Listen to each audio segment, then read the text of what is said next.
আজ আমরা দেখতে চলেছি 2017 সালে মুক্তি পাওয়া একটি অসাধারণ মুভি, যার নাম হলো দ্য লাস্ট রেসিপি। এখানে এমন একজন মাস্টার শেফকে দেখানো হয়েছে যার মধ্যে ছিল অসাধারণ একটি প্রতিভা। কারণ সে যদি কোনো খাবার একবার টেস্ট করে তাহলে সেই খাবারের স্বাদ সে কখনোই ভুলে না।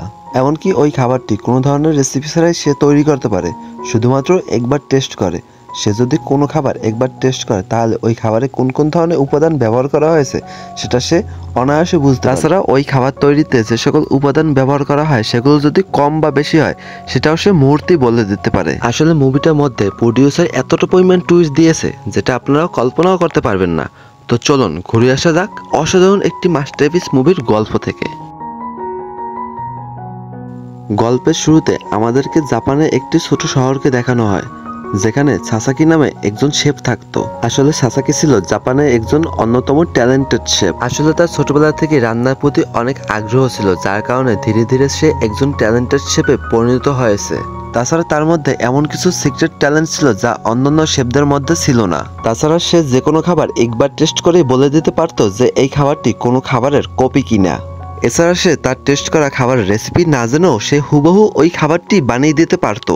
তবে সাসাকি সময়ের সাথে সাথে রান্নার প্রতি আগ্রহটি হারিয়ে ফেলতে যাচ্ছে, কারণ সে তার লাইফে নানা ধরনের সমস্যায় জর্জরিত। এমনকি তার অনেক বেশি টাকার প্রয়োজন, যার কারণে সে বেশিরভাগ সময় ডিপ্রেস থাকে। কয়েক বছর আগে সাসাকির এই শহরে অনেক বড় একটি রেস্টুরেন্ট ছিল। সেটা ছিল এই শহরের সবচেয়ে বড় রেস্টুরেন্ট এবং সবথেকে বিখ্যাত। বাট আর্থিক সমস্যার কারণে সে তার রেস্টুরেন্টটি হারিয়ে ফেলে, যার জন্য সে অনেক বেশি চুপচাপ হয়ে যায়। এমনকি সে একা একা থাকতেই অনেক বেশি পছন্দ করে। যদিও কিনা সাসাকি রান্নার প্রতি আগ্রহটি হারিয়ে ফেলেছে, তবুও সে এখনো রান্না করে, কারণ তার অনেক বেশি টাকার প্রয়োজন। সে শুধু ধনী ব্যক্তিদেরকে রান্না করে খাওয়ায়, যারা কিনা তাদের লাইফের শেষ মুহূর্তে একবার হলেও খাবারের স্বাদটা আবার নতুনভাবে উপভোগ করতে চায়। অন্যদিকে আমরা ক্যান নামক একজন ব্যক্তিকে দেখতে পাই, যে কিনা একটা ফিনারাল অনুষ্ঠানে বসেছিল আর সে সাসাকির জন্য ওয়েট করছিল, কারণ এই ফিনারাল অনুষ্ঠানটি ছিল কিম নামক একজন ব্যক্তির, যে কিনা ছোটবেলা থেকেই সাসাকি এবং ক্যানকে বড় করেছে। এমনকি কিম ছোটবেলা থেকেই তাদের দুজনকে নিজের সন্তানের মতো করে লালন পালন করে বড় করেছে। এমনকি ক্যান সাসাকিকে ফোন করে সে এই ফিনারালের কথা জানায় এবং সে এখানে আসতে বলে তাকে, কিন্তু সাসাকি সরাসরি বলে দেয় যে সে এই ফিনারালে আসতে পারবে না। অন্যদিকে সাসাকি একজন ধনী ব্যক্তির জন্য রান্না করছিল। তার রান্না করার স্টাইল দেখেই বোঝা যায় সে রান্না করতে কতটা দক্ষ। সে এখানে অনেক পুরনো একটি সিম্পল ডিশ এবং ডিমের একটি স্পেশাল অমলেট বানিয়েছে। এরপরে সাসাকি তার রান্নাটি শেষ করে ওই ধনী ব্যক্তিদের হাতে তার রান্নাটি তুলে দেয়। এই ডিশটি টেস্ট করার পরে সে একেবারে মুগ্ধ হয়ে যায়, কারণ এত সুস্বাদু রান্না সে এর আগে কখনোই খায়নি। একমাত্র ছোটবেলাতেই তার মা এরকম ভাবে রান্না করে তাকে খাওয়াতো, আর এত বছর পরে শুধুমাত্র সাসাকির জন্যই তার মায়ের হাতের রান্নাটি সে আবারও উপভোগ করতে পারলো। এই খুশিতে সে সাসাকির পেমেন্টটি ডাবল করে দেয়। সঙ্গে সঙ্গে সে তার ওয়াইফকে জানায় যে সাসাকির পেমেন্ট যেন ডাবল করে দেওয়া হয়। যাই হোক, এরকম ধনী ধনী ব্যক্তিরা এরকম ছোট ছোট কাজ করেই থাকে, ডাজ নট ম্যাটার। এরপরে তার ওয়াইফ সাসাকিকে পেমেন্টটা দিতে আসে এবং সে আবেগে কিছু কথা বলে। সাসাকি এখানে অ্যাটিটিউড দেখে সে বলে যে আপনি আমার টাকাটা দিতে এসেছেন, সো আমার টাকাটা দিন, আমি চলে যাই। ওই মহিলাটি এখানে কিছুটা বিরক্ত হয়ে তাকে টাকাটা দেয় এবং তাকে জিজ্ঞাসা করে এই টাকাটা দিয়ে তুমি কি করবে।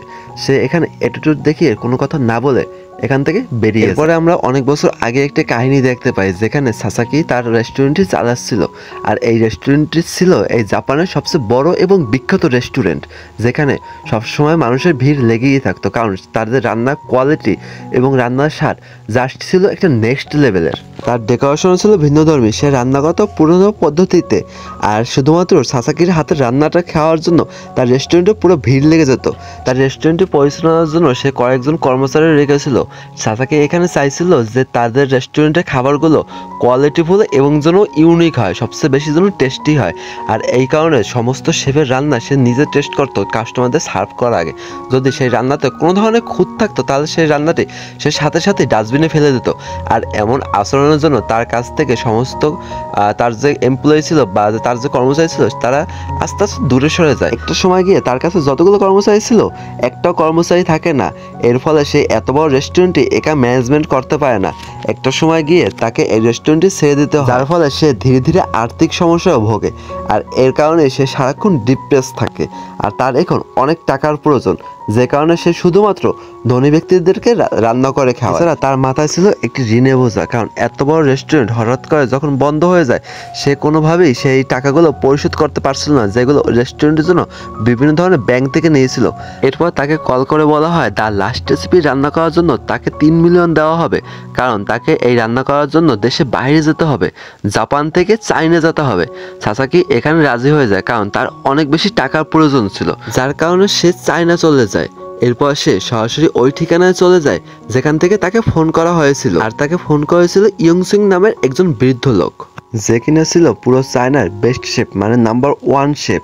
এছাড়া পুরো এশিয়া মহাদেশের মধ্যে রান্নার উপরে তাকে লিজেন্ড বানা হয়। তার মুখ থেকে এইসব কথা শুনে সাসাকি এখানে অনেক কনফিউশনে পড়ে যায়। এরপর সাসাকি ওই লোককে জিজ্ঞাসা করে, আপনাকে তো পুরো এশিয়া মহাদেশের মধ্যে লিজেন্ড বানা হয় এই রান্নার জন্য, তাছাড়া এই পুরো চায়নার মধ্যে বেস্ট শেফ হলো আপনি তো চাইলে লাস্ট রেসিপিটি রান্না করতে পারেন, তাহলে কেনই বা আমাকে দিয়ে এই লাস্ট রেসিপি রান্না করাতে চাচ্ছেন? এরপর সেই বৃদ্ধ লোকটি সাসাকিকে জানায়, হ্যাঁ তোমাকে দিয়ে রান্না করানোর কোনো না কোনো একটি কারণ রয়েছে, কিন্তু তুমি শুধুমাত্র এইটুকু জেনে রাখো যে তোমার রান্না করার পদ্ধতি এবং রান্নার স্বাদটি প্রায় মিলে যায় ওই লাস্ট রেসিপির সাথে। এছাড়া আমি চাই আমার জীবনে আরেকবার হলেও সেই লাস্ট রেসিপিটি টেস্ট করতে। তুমি বলতেই পারো যে আমার জীবনের শেষ আশা বা শেষ ইচ্ছাই এই লাস্ট রেসিপিটি একবার টেস্ট করা। এরপর সে কথা বলতে বলতে তারই রান্না করা একটি রেসিপি তাকে খেতে দেয়। সাসাকি ওই রেসিপিটি খেয়ে বুঝতে পারে যে ওই রেসিপির তৈরিতে যে সকল উপাদান প্রয়োজন ছিল তার মধ্যে একটি উপাদান মিসিং আছে, সেই উপাদানটি হলো লবণ। আসলে সাসাকির মধ্যে আগে থাকতেই এই ট্যালেন্টটি ছিল, যদি ওই খাবারের ভিতরে বা সে যেটা খাবারটি টেস্ট করবে ওই খাবারের ভিতরে কোনো একটা উপাদান যদি কম থাকতো তাহলে সে সেটা বলে দিতে পারে। এখানে আমাদেরকে মুভির এই পর্যায়ে এসে রিভিল করা হয় তার লাস্ট রেসিপিটি তৈরি করেছিল নাতারো নামের একজন শেফ। সে দ্বিতীয় বিশ্বযুদ্ধের সময় চায়নাতে বসে একজন মেজরের কথায় এই রান্নাটি তৈরি করেছিল, মানে এই খাবারটি তৈরি করেছিল। এগুলো ছিল বিশ্বের ভিতরে সেরা একটা খাবারের আইটেম, যেটা এখন পর্যন্ত কেউ বানাতে পারেনি। তাছাড়া এই খাবারগুলোর ডেকোরেশন ছিল জাস্ট নেক্সট লেভেল, তার রান্না পদ্ধতি ছিল পুরনো পদ্ধতি। সে একটা খাবারের মানে তার যে এই 120টি আইটেম নিয়ে যে লাস্ট রেসিপিটি তৈরি করেছিল তারা একটা ডায়েরিতে নোট করে রেখেছিল। আসলে এখানে সাসাকিকে এই ডায়েরিটি খুঁজে বের করতে হবে এবং হুবহু ওই 120টি আইটেম রান্না করে তাকে খাওয়াতে হবে। সাসাকি তাকে জিজ্ঞাসা করে যে আপনি এত কিছু জানেন, তাছাড়া আপনি এত ট্যালেন্টেড, তাহলে আপনি তো নিজেই এই দ্য লাস্ট রেসিপিটি তৈরি করতে পারেন। তাছাড়া শুনলাম আপনিও নাকি ওই সময় তার সাথেই ছিলেন, তার সাথে সহকারী হিসেবে কাজ করছিলেন, তার সাথে ওই দ্য লাস্ট রেসিপিটি তৈরি করতে সাহায্য করছিলেন, আপনি তো টেস্ট করছিলেন, তা আপনি তো পারেন অবশ্যই এটা বানাতে।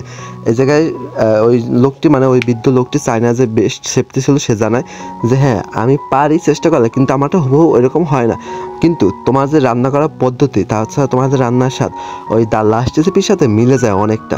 আমার কেন জানি মনে হচ্ছে যে তুমিই পারবে একমাত্র যে আমাকে এই দ্য লাস্ট রেসিপিটি তৈরি করে খাওয়াতে। সে বলে যে আমার জীবনের সর্বশেষ ইচ্ছাটি হলো এই দ্য লাস্ট রেসিপিটি একবার হলো ট্রাই করা, বাট আমি পারছি না। এই কথাটা শুনেও এই সাসাকি এখানে রাজি হচ্ছিল না, কারণ তার জন্য এই দ্য লাস্ট রেসিপিটি তৈরি করতে অনেক কষ্টসাধ্য বা অনেক ডিফিকাল্ট লাগতেছে। মানে সে তো কোনো জিনিস এই দ্য লাস্ট রেসিপি তো খায়ও নাই, তাছাড়া কোন জায়গায় কোন বুক রয়েছে না কি রয়েছে ওইটাকে খুঁজে আইন না, তারপর ওই জায়গায় 120টা আইটেম ছিল সেই 120টা হুবহু আইটেম তাকে বানাতে হবে, অনেক প্যারা। বা 3 মিলিয়ন ওনে তার পোষাবে না, এইসব কিছু বলেন আবশ্যক, বাট তার মনে মনে এটা ছিল। এরপর সেই লোকটি তাকে 10 মিলিয়ন ওন মানে 10 মিলিয়ন ওন হবে বাকি জানি না চায়নার ভাষায় যে টাকাকে কি বলে, তো সেটাকে সে তাকে অফার করে। সাসাকি যেহেতু টাকার প্রয়োজন ছিল তাই সে এই অফারে রাজি হয়ে গিয়ে তার বন্ধু কিমের কাছে চলে যায় অ্যাডভান্স নিয়ে, যে সে তাকে বলে যে এরকম এরকম একটা অফার পেয়েছি। এরপর তার বন্ধু কিম তার কথায় কান না দিয়ে তাকে আগে থেকে বলে যে আমার আঙ্কেলে তুমি ফিনারেলে আসো না কেন, যে লোকটি আমাদেরকে ছোটবেলা থেকে নিজের সন্তানের মতো করে মানুষ করেছে, তুমি কিভাবে পারলে তার ফিনারেলে না আসতে। তো এখানে সাসাকি এবং ক্যানের একটা ফ্ল্যাশব্যাক দেখতে পাই, তাদের ছোটবেলায় একটা ফ্ল্যাশব্যাক আমাদেরকে দেখানো হয়। সেখানে দেখানো হয় যে তাদের দুজনেই কিন্তু রান্নার প্রতি অনেকটা আগ্রহ ছিল ছোটবেলা থেকে, বাট তাদের আঙ্কেল যে কিম আছে সে আসলে চাইতো না যে তারা রান্নার প্রতি সময় নষ্ট করে, যে লাইফটাকে বরবাদ করুক বা কিছু। সে চাইতো যে তারা যেন লেখাপড়া করে ভালো একটা মানুষ হয় বা ভালো একটা জব করে। আসলে এখানে তাদের একটা অনেক ব্যাকগ্রাউন্ড একটা স্টোরি আছে, যাই হোক আমরা পরবর্তীতে সেটা জানতে যাচ্ছি। আর গাইস তোমাদেরকে একটা কথা বলে, আজকে আমাদের এই জায়গায় ভাই অতিরিক্ত গরম পড়ছে, যার কারণে আমার ভিডিওটা বানানো সম্ভব হচ্ছে না, তো আমরা চেষ্টা করবো যত সম্ভব ছোট ভিডিওটা বানানোর। আর গাইস আমাদের ভিডিওটা আজকে কীভাবে হয় বা কেমন হয় আমরা জানি না, যদি ভিডিওটা ভালো লাগে তোমরা লাইক করে দিও আর চ্যানেলটাকে অবশ্যই সাবস্ক্রাইব করে দেবো। তো আমরা মুভিতে আসি। এরপর আমাদেরকে ক্যানকে দেখানো হয় যে এইসব ফ্ল্যাশব্যাকের কথা তারা দুজন বলে। এরপর তারা জিজ্ঞাসা করে, মানে ক্যান সাসাকির কাছে জিজ্ঞাসা করে যে তোমার আসলে কি কি করা লাগবে, মানে এই অফারটি যে তোমার যদি কমপ্লিট করতে কি করা লাগবে এইটা আমাকে বলো। সে জানায় যে এইটা তৈরি করতে মানে আমাকে একটা দ্য লাস্ট রেসিপি নামের একটা রেসিপি তৈরি করতে হবে, যেখানে থাকবে যে 120টি আইটেম। এইটা যদি আমি কমপ্লিট করতে পারি তাহলে আমাকে 10 মিলিয়ন ওন দেওয়া হবে। আপাতত আমাকে 3 মিলিয়ন দিছে। সরি, আমি বারবার ওন বলতেছি, আমি জানি না শিওর যে ওই দেশে কারেন্সিকে কি বলে। তো তোমরা প্লিজ কমেন্টে বলবে যে ওই দেশে কারেন্সিকে মানে টাকাকে যে কি বলা হয়। সাসাকি তার বন্ধু ক্যানকে এইসব বিষয়গুলো খুলে বলে এখান থেকে চলে যায়। আসলে ক্যান ছিল কিন্তু একজন স্ট্রিট শেফ। সে রাস্তার ধারে একটা ছোট দোকান ছিল, তার ছোট একটা রেস্টুরেন্ট, সেখানে সে রান্না করতো। কারণ ছোটবেলা থেকে তাদের দুজনের রান্নার প্রতি অনেক বেশি আগ্রহ ছিল। ওখান থেকে সরাসরি সাসাকি গভর্নমেন্ট অফিসে আসে। সে সেখানে নাতোরু নামের এই জায়গায় সেই শেফের ব্যাপারে খুঁজতে থাকে, খোঁজখবর করতে থাকে। সে এখানে কোনো ধরনের ইনফরমেশন পায় না। সে শুধু জানতে পারে যে হ্যাঁ, নাতোরু নামের একজন শেফ তাদের জায়গায় ছিল দ্বিতীয় বিশ্বযুদ্ধের সময়, কিন্তু তারপর সে কোথায় গিয়েছে বা কী হয়েছে তার সাথে এখানে কোনো ইনফরমেশন নেই। বাট তার একটা বন্ধু ছিল, সেই বন্ধুর ইনফরমেশনটা এই জায়গায় আছে। তো ওই বন্ধুর ইনফরমেশন নিয়ে সে তার অ্যাড্রেস বের করে সরাসরি ওই জায়গায় চলে যায়। সেখানে যে দেখে যে আসলে তো সেই লোকটি সেখানে নেই, সে তো মারা গেছে 20 বছর আগে, বাট সেখানে তার ওয়াইফ আছে। এখানে নাতোরুর সে বন্ধুটির নাম ছিল তানসিরো।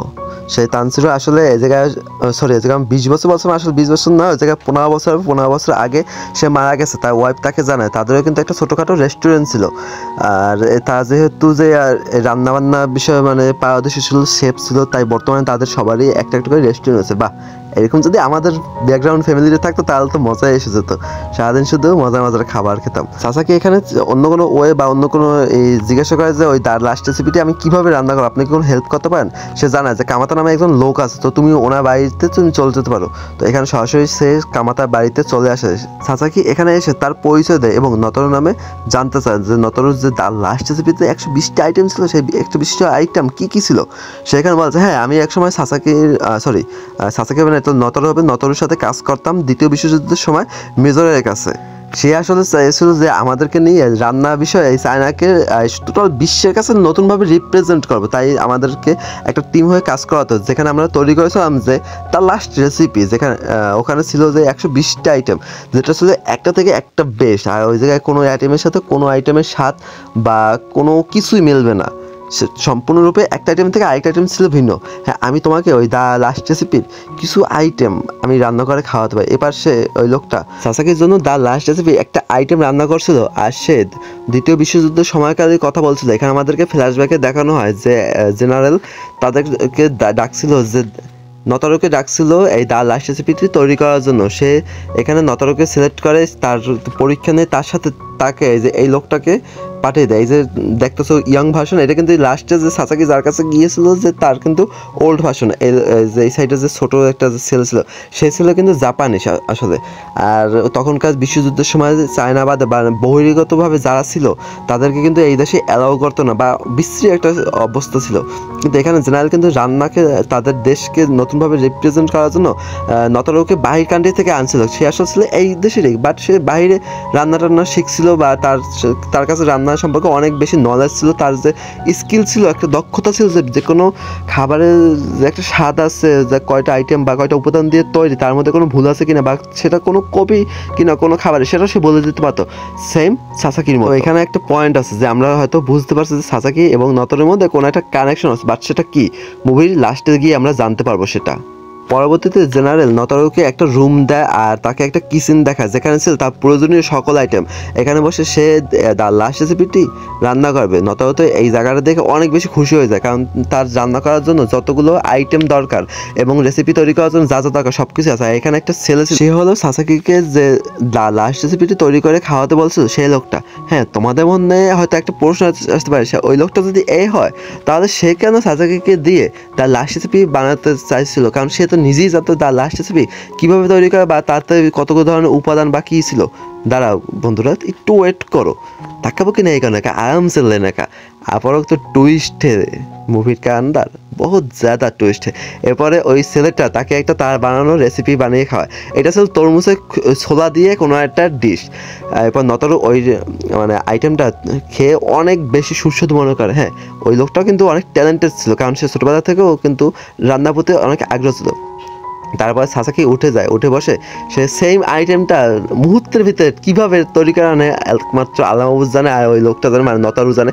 ওই সেই ছেলেটা তো ওই খাবারটা খেয়ে সে বলে যে হুবহু আমার আইটেমের সেম যে কটা উপাদান আমি তৈরি করেছি সেই সেম উপাদান এই খাবারের ভিতরে আছে। তাছাড়া কিছু কিছু আমি সিক্রেট আইটেমও তৈরি করেছি যেটা কারো জানার কথা না। হ্যাঁ, তুমি এই রেসিপি জানতে পারো, বাট এই আইটেমগুলো তো তুমি জানবা যেগুলো আমার সিক্রেট ছিল, বা আমার যে পার্সোনাল যে এই আছে কী বলে ওটাকে উপাদান আছে খাবার তৈরিতে বা আইটেম আছে, ওইগুলো যে আমি ইউজ করতাম খাবার তৈরিতে, সেগুলো তো আমার পার্সোনাল, আমি ছাড়া তো কেউ জানতো না। তো ওইগুলো তুমি কীভাবে জানলে বা এইসব কিছু জিজ্ঞাসা করে। সাসাকি এখানে মুচকি হেসে কোনো কথা বলে না, সে আবারও রান্না করতে শুরু করে। দ্য লাস্ট রেসিপি এখান থেকেই সূত্রপাত। এরপর তারা সকলে একত্র হয়ে তাদের দেশকে নতুনভাবে রিপ্রেজেন্ট করার জন্য রান্নার দিক দিয়ে তারা রান্না শুরু করে। তারা নতুন নতুন এক একজনের আইডিয়া তৈরি করে আর তারা এই রান্নাগুলো তৈরি করতে থাকে। বাট এই জায়গায় কিন্তু আরও দুইজন শেফ এসে যুক্ত হয়। তারা কিন্তু এই যে কর্নেল আছে বা সেনাবাহিনী আছে ওই দেশের, তাদের জন্য রান্না করতো। তারা কিন্তু এই জায়গায় শেফ ছিল। তারা যখন এই জায়গায় এসে রান্নাটা শুরু করে বা তারা এই সম্পর্কে জানতে পারে যে হ্যাঁ নতুন নামে একজন নতুন শেফ আসছে, সে এই জায়গায় আমাদের দেশকে রিপ্রেজেন্ট করার জন্য রান্না করার জন্য মানে এই জায়গায় আসছে। তো ওই জায়গায় যেয়ে কিন্তু সেও এই রান্নাটি শুরু করে। এই জায়গায় তারা একটা দেয়ালে বিভিন্ন ধরনের খাবারের রেসিপি লিখে রাখে, আর তাদের খাবারগুলো ছিল ভাই নেক্সট লেভেলের, যেগুলো হচ্ছে পৃথিবীতে আমি আর কোনো দিন দেখিনি। ভাই তোমরা দেখছো নাকি জানি না, তোমরা এগুলো টেস্ট করা তো দূরের কথা, তোমরা তো এগুলো চোখে পর্যন্ত দেখো না সরাসরি, যা আমার চ্যানেলটার মাধ্যমে। তাও গাইস আমার চ্যানেলটাকে অবশ্যই সাবস্ক্রাইব করে রাখবে এবং নতুন নতুন ভিডিও বানানোর জন্য। আগে থাকতে বলতে আমার ভিডিওতে আজকে মোটেও পদ রইতেছে না, কী করতেছে আল্লাহ মাহবুব জানে। তারপর আমি এই মুভিটা আপলোড করবো অবশ্যই, যে কত কষ্ট করে ভিডিও করি বা কি তোমাদের জন্য করতে আছে, একটু লাইক কমেন্ট করো না ভাই, এত গরমে আমি সেদ্ধ হয়ে যেতেছি, তারপর তোমার জন্য ভিডিও করে যেতেছি। এরপর আমাদেরকে দেখানো হয় নতরের জায়গায় এই তাদের 120টি আইটেম যখন তৈরি হয়ে যায়, সেখান থেকে কিছু কিছু আইটেম ছিঁড়ে ফেলে দেয়, কারণ এগুলো ছিল যে টেস্টিংয়ের জন্য। এই জায়গায় সে দিনরাত পরিশ্রম করে বিভিন্ন আইটেমগুলো খুঁজতে থাকে, আর সে ওইগুলোকে খালি ঘরটাকে পূরণ করতে চায় যে কীভাবে আমি তার লাস্ট রেসিপি তৈরি করবো। সে কোনোভাবেই কোনো আইটেম খুঁজে পাচ্ছিল না। তার বউ এসে তার ওয়াইফ এসে তাকে সান্ত্বনা দেয়। তার ওয়াইফ কিন্তু এই জায়গায় প্রেগনেন্ট ছিল। তো লুক ইন দ্য পয়েন্ট, তার ওয়াইফ কিন্তু প্রেগনেন্ট ছিল। সেখানে সে বলে যে হ্যাঁ তুমি অবশ্যই পারবা এই দ্য লাস্ট রেসিপিটি তৈরি করতে, তুমি চিন্তা করো, একটু ধৈর্য রাখো।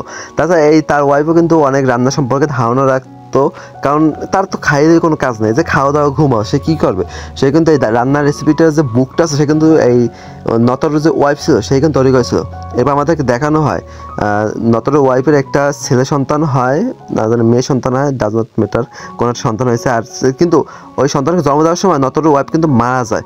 এখানে সবাই অনেক কষ্ট পেয়েছিল, তারা কিন্তু নতরের কোনো কোথাও খুঁজে পাচ্ছিল না। তারা এখানে কিচেনে যেয়ে দেখে নতর এখনও রান্না করছে, তার ওয়াইফ মারা গেছে, সেখানে রান্না করছে। সবচেয়ে বড় ব্যাপার তার একটা কন্যা সন্তান হয়েছিল। এই মুভি এরপর যে আমাদেরকে রিভিল করা, তার একটা কন্যা সন্তান হয়েছিল। তার ওয়াইফ তার সন্তানকে জন্ম দেওয়ার সময় রান্না করছিল। ভাই এরা কোনো যুক্তি হইলো? যাই হোক, তাদের বড় বড় লোকদের ছোট ছোট ব্যাপার এরকম হইতেই থাকে। তো এরপরে নতরও জানায় যে হ্যাঁ আমি এখন আমার ওয়াইফের মৃত্যু হওয়ার পরও তার পাশে থেকে আমি এখানে রান্না করছি, কেন তোমরা জানো? আমার ওয়াইফের শেষ স্মৃতি হিসেবে আমি এই রান্নাটি করছি। এই রেসিপিটি সম্পূর্ণ আমার ওয়াইফের ক্রেডিট, কারণ এই রেসিপির ভিতরে আছে ভালোবাসা, রেসিপির ভিতরে আছে ইমোশন, রেসিপির ভিতরে আছে বিভিন্ন ধরনের আবেগ, যেটা আমার ওয়াইফ এবং আমার মধ্যে ছিল। এরপর থেকে নতরো আর কোনোদিন বিয়ে করেনি। এখানে নতরো এই কথাগুলো শুনে তারা প্রত্যেকেই অনেক বেশি কষ্ট পায় এবং ইমোশনাল হয়ে যায়, যার ফলে তারা কেঁদে ফেলে। তারা এরপরে সকলে মিলে নতরোর সেই কন্যা সন্তানকে বড় করে এবং তার লাস্ট রেসিপিটি সম্পূর্ণ করে। এরপর আমাদেরকে দেখানো হয় নতরো এখানে একটা চাইনিজ না, ওটা আমেরিকান একজন লোকের কাছে গিয়েছে এবং তার যে লাস্ট রেসিপি নামে একটা বুক ছিল, সেই বুকটা তাকে দিয়ে আসে। হ্যাঁ, কেন বা তার বুকটা তাকে দিল এটা তোমাদের মনে আসতে পারে। এবার তার যে এই জায়গায় কাজ করা যে একটা ছিল তার উপর অনেক বকাবকি করে, যে বর্তমানে সাসাকিকে এই কাজটা দিয়েছিল তাকে কাজ থেকে পর্যন্ত বের করে দেয়, যার কারণে কিন্তু ফুল দ্য লাস্ট রেসিপিটি এই ব্যক্তিটি বানাতে পারে না, কারণ সে কিন্তু সবগুলো জানে না। একটা দুইটা আইটেম জানে হয়তো যেগুলোর সাথে সে কাজ করেছে, কিন্তু বাকি সব আইটেমগুলো কিন্তু নতরো একাই জানতো, আর লেখা ছিল তার ওই নোটবুকে। তো সাসাকিকে কিন্তু এখন ওই নোটবুকটি খুঁজে বের করতে হবে যে কোথায় পাবে বা কীভাবে। এই সকল প্রশ্ন জানতে, মানে এই লোকটা সম্পর্কে এত কিছু তথ্য জেনে সে আবার ফিরে আসছে। হ্যাঁ, তুমি তো সব কিছু জানো, তুমি তো তার কাছে ছিলে বা তুমি তার সাথে কাজ করেছো, তো আমাকে কেন দিয়ে এইসব করাচ্ছো বা এগুলো মানে কি বুঝতেছি না, তুমি কেন আমাকে টাকা দিচ্ছ বা এগুলো করাচ্ছো। সেখানে জানায় যে হ্যাঁ আমি জানতাম, বা এইসব কাহিনীর জন্য আমাকে সে নতরো ওই কিছুদিন পরে মিথ্যা অপবাদ দিয়ে, চলে একটা অপবাদ দিয়ে সে আমাকে ওখান থেকে বের করে দিয়েছে। সে বলছিল আমি নাকি তার রান্না করার রেসিপিগুলো বাইরে নিয়ে বিক্রি করে দিচ্ছি, বাট এইটা সত্যি কথা ছিল না। সে আসলে সে ওখানে আমাকে জেনারেলের হাত থেকে বাঁচানোর জন্য এই কাজটি করছিল, আমাকে মিথ্যা অপবাদ দিয়ে ওখান থেকে বের করে দেয়। আমি তো তখন বুঝিনি, বাট পরবর্তীতে সেখানে আমি বুঝতে পারি এখানকার জেনারেল আসলে নতারুকে বলে যে এই খাবার ভিতরে তোমাকে বিষ মিশিয়ে দিতে হবে, কারণ এগুলো ওয়ার্ল্ড ফেমাস, এবং এই খাবার খেতে যদি আমি কাউকে যদি ডাকি অন্য কোনো দেশে বড় বড় কর্মকর্তাদের, তারা অবশ্যই আসবে এই খাবারের লোভে, তখন আমরা তাকে বিষ দিয়ে মেরে ফেলবো। এটা ছিল হিটলার বাহিনীর মতো একটা পরিকল্পনা, যাতে নতারু পরিকল্পনা এখানে রাজি হয়ে গেলেও কিন্তু সে মনে মনে রাজি ছিল না, কারণ যার কারণে সে কিন্তু ওই একটা আমেরিকান বা ব্রিটিশ একজন লোকের কাছে তার রেসিপি বুকটি দিয়ে আসে। আর সে একটা কাজ করছিল, ওই বুকটা 2টা কপি করছিল, যার একটা কপি ছিল তার কাছে, আর একটা কপি কিন্তু সে আগে থেকেই পাচার করে দিয়েছিল, আর তার মেয়েকে কিন্তু ওই জায়গায় রেখে এসেছিল ঠিক ওই সময়। তোমরা যদি মুভিটা দেখো তো অবশ্যই বুঝতে পারবে যে এই মুভিটার ভিতরে কতটা পরিমাণ টুইস্ট আছে। এখানে নাতারু যখন নিজের পরিকল্পনাটি বাস্তবায়ন করার জন্য তার পরিকল্পনা জেনারেলের প্ল্যান অনুসারে রাজি হয়ে গেছিল, তারপরে সে তার রুমে চলে যায়। সে সারা রাত জেগে ওই বইটি আরেকটা ডুপ্লিকেট কপি বানায়, যেটা সে নিয়ে যায় ওই যে তোমাদের আমেরিকান বা ব্রিটিশ যে একজন ছিল তার কাছে, তাকে সে দিয়ে, তারও একটা রেস্টুরেন্ট ছিল, তাকে এটা দিয়ে বলা যায় এটা হলো বেস্ট রেসিপি, দ্য লাস্ট রেসিপির বুকটা যেটা আছে ওইটাই। তারপর সে ওইখান থেকে চলে আসে, তারপর সে চলে যায় জেনারেলের কাছে যে সরাসরি ওই বুকটা সে জ্বালিয়ে দেয়। এটা কিন্তু ডুপ্লিকেট বুকটা ছিল, কারণ আসল বুকটা কিন্তু সে আগেই পাচার করে দিয়েছে, মানে সেফটিতে। এবার জেনারেল তাকে ধরে নিয়ে গিয়ে অনেক বেশি টর্চার করে, এবং সে বলে যে ওই লাস্ট রেসিপি তুমি রেসিপিটা আমাকে জানাও বা রেসিপিটা দাও। সে যখন দেয় না, রাগ হয়ে সেই জেনারেল সাতারু বলতে হয় না ভাই, তাকে মেরে ফেলে একদম একটা গুলিতে। ভাই এই মুভি অ্যাকশনটা ভাই তোমরা দেখে আমি একটা রিকমেন্ড করতে পারি, এই মুভিটা অবশ্যই তোমরা দেখবে, কারণ এই মুভিটা তো তোমরা না দেখো জাস্ট একটা মাস্টারপিস মুভি। এটা যে ভিডিও কোয়ালিটি, গ্রাফিক্স প্লাস এটা সিনেমেটিক মানে টুইস্টগুলো নেক্সট লেভেল। এটা আমি 10/9 রেটিং দেবো, 10/9 রেটিং দেবো অবশ্যই এই মুভিটা দেখতে। মুভিটা আমি কালকে সারা রাত্র 3বার দেখছি, একবার বসে বসে। এখানে দেখা নাতারও একটা যে মেয়ে ছিল, সে কিন্তু এই জায়গাতে থাকা যে একটা শেপ আছে, ওই যে তোমাদেরকে মাঝখানে বলছিলাম যে এই জায়গায় আসার পর নাতারুর সাথে আরেকটা শেপে পরিচয় হয়েছিল। সেই জায়গায় সেই শেপে কাজ ছিল যে এই জায়গায় যত সেনা আসল তাদেরকে রান্না করে খাওয়ানোর, সে তাদের সাথে এসে যে এই যে লাস্ট রেসিপি আছে তার যে রেসিপিগুলো তৈরি করছিল তার সাথে কিন্তু সে চলে যায়, মানে ওই রেসিপিটা নিয়ে, মানে রেসিপিটা তো তাদের কাছে ছিল না অবশ্য, সেটা নিয়ে তারা এখান থেকে চলে যায়, কারণ রেসিপিটা তো আগে থাকতেই এখানে পাচার হয়ে গেছে। এই জায়গায় মুভির সবচেয়ে বড় টুইস্টের রিভিল হয় যে ওই যে ছেলেটার সাথে যে গেছিল সেই মেয়েটা, ছেলেটার সাথে এই জায়গায় যে নাতারুর সাথে যে একজন শেফ কাজ করতো, সেই শেফের সাথে একটা মেয়ে মানে চলে গেছিলো। মেয়েটা ছিল যে নাতারুর মেয়ে, এটাকে নিয়ে যে সে পালিয়ে গেছিলো। নাতারুর মেয়ে ছিল কিন্তু এই আমাদের এই মুভির যে নায়ক তার মা। এই টুইস্টটা রিভিল হওয়ার পরে তোমাদের মতো আমি কিন্তু অনেক বেশি শক খেয়েছি ভাই, এটা কি হলো, যে কোন জায়গার তীর ঘুরিয়ে কই এসে লাগবে। এই জন্য তো বলি যে মুভিতে অনেক বেশি টুইস্ট আছে। তারপর সে ওই রেসিপি বুকটা কিন্তু খুঁজে পায় অবশেষে, তারপর সেই রেসিপি বুকটা অনুযায়ী সে 120টা আইটেম রেঁধে দেয় এবং সে 10 মিলিয়ন টাকা পেয়ে যায়। কিন্তু ভাই তোমাদেরকে আমি অবশ্যই রিকোয়েস্ট করবো এই মুভিটা তোমরা অবশ্যই দেখবে, কারণ আমি ঠিকমতো এক্সপ্লেন করতে পারিনি, পার্সোনাল কিছু সমস্যা আছে। পার্সোনাল সমস্যা না নিয়ে হেডামারি এত পরিমাণ গরম বা এত পরিমাণ অসহ্য লাগতেছে, তারপর কী করুন, মুভি চ্যানেলে তো মুভি অবশ্যই আপলোড করা লাগবে, আর মুভি আপলোড না করলে তো কী করে খামো ভাই, বউসে লইয়ে খাওয়ার কোনো ওয়ে নাই। দেখতেছি না মানুষের যে অবস্থা, যার চারদিকে আগুন লেগে গেছে, তাছাড়া কিছু না। গরমে জীবনটারে চালাই ফেলে ঝাড়কার করে, আর আমার জৈবনটারে খাইলো গরমে।